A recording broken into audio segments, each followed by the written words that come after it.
Hi everyone, my name is Madison Hoffman and this is my video demonstration for Project 2.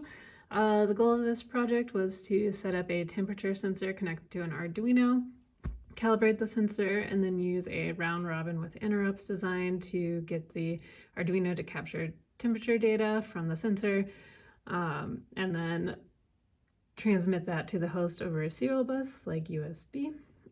So I'll go over my hardware design, show you a little bit of my software design, and then show you kind of what the output looks like. So here you can see that I have my Elegoo Uno R3. It's connected to my laptop via this USB cable. And then I have this breadboard with a 3-pin DHT11 temperature and humidity module attached to it. It's attached to this Uno via these 3 jumper wires. This red wire is coming off 5-volt power, the black is coming from ground, and the blue is coming from digital pin number 2. You can kind of see my connection here. So that's pretty much it for the hardware setup. It's pretty simple, not too hard to set up. So looking at my code, I mainly just have this loop here. It basically first checks to see which state the system is in. So I set up my code to where there are 2 different states, stabilizing and collecting. When we're in the stabilizing state, it's basically just when we initially set up the start up the Uno, and basically just to make sure that our temperature readings are fairly stable and we're not getting like nans or anything before we start actually collecting data. So I define stabilized to be 5 consecutive readings that are within 1 degree of each other, and they're read about every 2 seconds. So once we're stable, I switch the state to collecting, and then I start the elapsed time at 0. So this is when we should start collecting temperature data. So going through this loop, if the state is collecting, we look to see if there's been a timer interrupt triggered. If there has been a timer interrupt triggered, we read data from the sensor. And I'm currently grabbing the temperature in degrees Celsius, temperature in degrees Fahrenheit, and the humidity value, and I print those out to the serial monitor. And then I reset the temperature interrupt flag to false. To configure my timer interrupt, I use this Arduino timer 1. I found this at this link, and this code is fairly similar, so I've referenced it here, but I set it up to cause an interrupt every 10 seconds. Yeah, so that should work as desired, and I'll show you what that looks like on the serial monitor. So I open the serial monitor, tells you that this program is reading temperature from a DHT11 temperature and humidity module. First testing to see if the temperature has stabilized.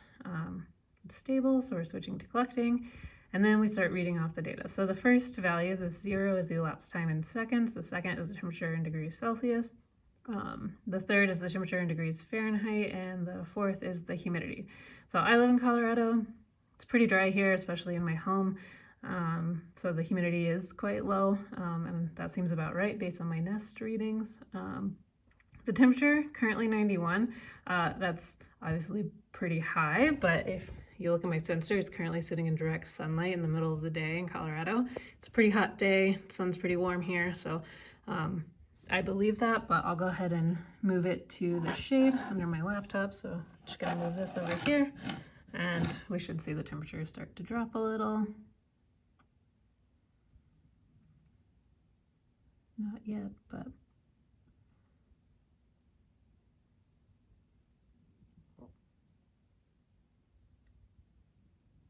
okay, yeah, so we're starting to go down once I've moved it into the shade. So it seems like the sensor is working properly. Obviously pretty hot up here at my desk. But when I did it this morning, when I was moving the sensor between my counter and the refrigerator, it was much cooler. And this is a graphical representation of the data I got this morning.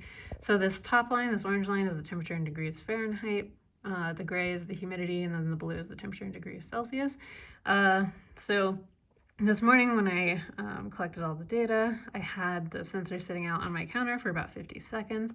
So you can see that in the orange line where it's flat kind of at the beginning at around 67 degrees Fahrenheit. And then after about 50 seconds, I placed just the sensor into my refrigerator, and the temperature slowly went down until about 370 seconds of elapsed time. We got down to a temperature of just under 45 degrees. And then I removed the sensor from the refrigerator, put it back on my counter, and we can see that the sensor started heating up. as the temperature in degrees Fahrenheit got warmer.